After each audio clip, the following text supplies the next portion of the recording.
Good morning and happy Wednesday. Yesterday we talked a little bit about the comprehensive nature of salvation, that God is not simply waiting until we die to have a vibrant, ongoing relationship with us, which can lead to transformation and human flourishing. Talked about miracles and the purpose of the miracles in the New Testament around Christ, how they confirm who he is and his claims, and just reminded you that Jesus is bigger than any of your problems. Today, I want to talk for a second about meetings. If you're an adult, you've been to a bad meeting, but there's nothing quite like a bad faculty meeting. No offense to the professors out there, but I went to a faculty meeting, and it was an amazing experience. There was a discussion going on. I have no recollection of what was being discussed, but a motion was made and seconded about the discussion. Well, it was quickly pointed out that the motion was going to affect the faculty senate bylaws, which meant that the motion needed a 2/3 vote.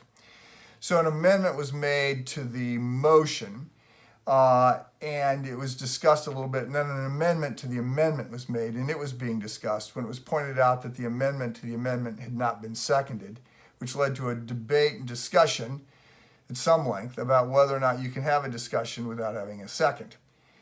And then the discussion went to whether or not you should amend the amendment or just vote down the first amendment and offer a new amendment. And then it was pointed out that some of the words that were in the amendment needed to be defined, and each time that a definition was agreed upon, there was a word in the definition that had to be defined. And so then that had to be, it just kept going. Every minute the meeting went on, we got further away from the point.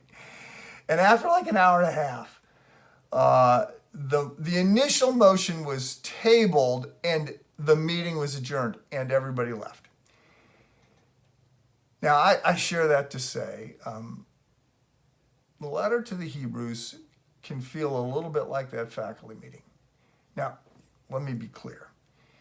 Every amendment, every subpoint, every definition, and there's a lot of them. It's a complicated letter, right? It's written at another level, but every amendment is rich and good and worth thinking about. Very different than the faculty meeting. But this is a complicated argument. And today we're in a subpoint of a subpoint.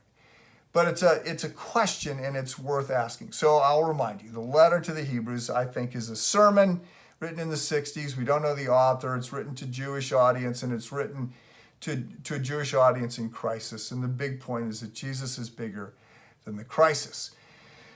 The question, and it comes in chapter 2, and again, it's a timeout from the argument that is being advanced about Jesus, and the question that is asked is, how can we hope to escape if we neglect so great a salvation? How can you hope to escape if you neglect so great a salvation? The point here is that we are likely to lose our way, not through a radical 180-degree U-turn. I'm headed towards God, now I'm going to go a different direction. We're going to end up in the wrong place through neglect, through drift. And you could argue that this is a moment where drift can be happening. After all, we haven't had sort of normal church in a long time. And who knows when church feels normal again, if it ever does. So, look, your relationship with God ought to be a white-hot priority in your life. And I'm not worried, let me be clear, I'm not worried about the church. The Big C church will prevail, right?